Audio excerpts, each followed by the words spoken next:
I'll admit, I don't do a whole lot of bird watching. We have such a brilliant, brilliant view outside of our dining room here at the house. We, after all, live on Darting Bird Lane.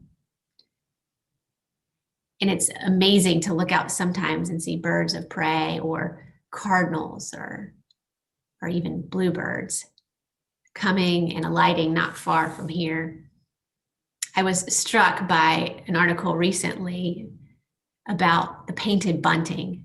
Now, this is a majestic bird with blue and then red and also yellows and tinges of green, a really exotic sight in these parts.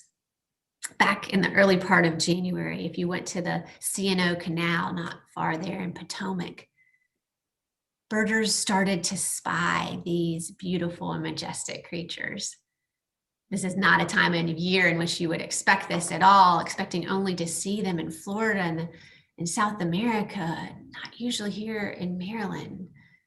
But with climate change and other changes to our temperament here on Earth, here were the painted buntings, and they alighted and they were spotted, and the word spread and it spread. And so that hundreds upon thousands of birders were flocking to the C&O Canal to capture a glimpse and to get their binoculars just right, or their camera lenses, so they could snap this beautiful one. You've seen the pictures from family friend Denny Porter that I've shared at the opening slide and throughout this PowerPoint experience this morning, because he was able to be there and to capture these images of this bird.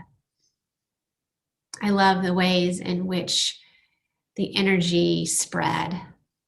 Not only is this bird brilliant of color, but its brilliance spread from mouth to mouth, from word to word, all over the internet, and so that more and more people could enjoy this unusual sight. I'm reminded of the Matthew scripture today about how we are called to be God colors in the world. It always brings up and conjures rainbow images, a multi-spectrum of color, not only of skin hue, but of personality and ways of being in the world, the diversity of it, the multi-sensory reality of what it means to be God colors in this world. Some who were coming to the C&O Canal to see these male painted buntings were carrying the grief of this COVID time.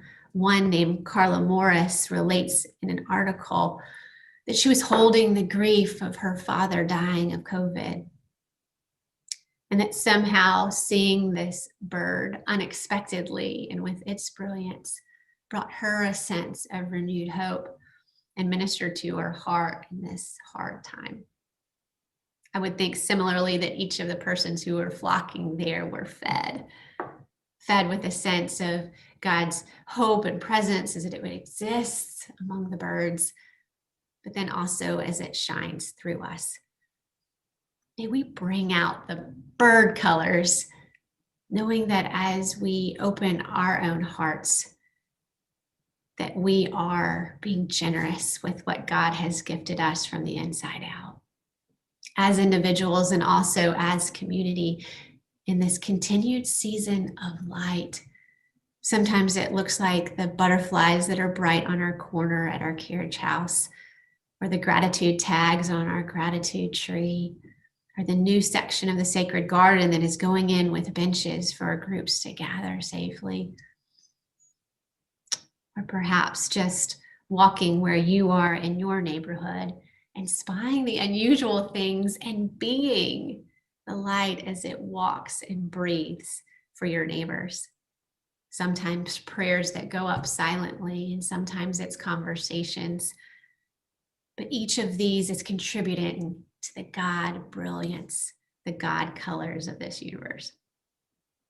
And so as we hear from Ellen now, Ellen Kern would share about what these passages from Matthew have meant to her.